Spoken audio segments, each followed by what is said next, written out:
పట్టణ ప్రాంతాల్లో పేదలకు 2 సెంట్లు, గ్రామీణ ప్రాంతాల్లో పేదలకు 3 సెంట్లు ఇళ్ల స్థలాలు ఇస్తామని చెప్పి రాష్ట్ర ముఖ్యమంత్రి చంద్రబాబు నాయుడు గారు హామీ ఇచ్చారు.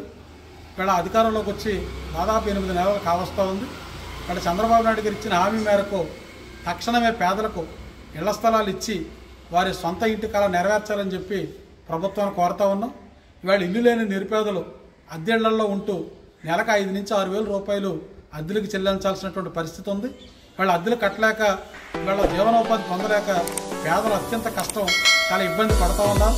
అంటే ఇల్లు లేని నిరుపేదలకు వీళ్ళ ప్రభుత్వం ఇస్తానన్నటువంటి హామీ మేరకు తక్షణమే గ్రామీణ ప్రాంతాల్లో పేదలకి 3 సెంట్లు, పట్టణ ప్రాంతాల్లో పేదలకి 2 సెంట్లు ఇవ్వాలని చెప్పి ఇవాళ ప్రభుత్వాన్ని కోరుతా ఉన్నాం.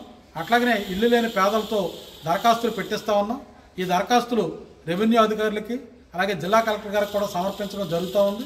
అంటే ఇల్లు లేనటువంటి పేదలకి ప్రభుత్వం ఇచ్చినటువంటి హామీ మేరకు తక్షణమే ఇళ్ల స్థలాలు ఇచ్చి పేదల సొంత ఇంటి కల నెరవేర్చాలని ఈ ప్రభుత్వాన్ని డిమాండ్ చేస్తున్నాం.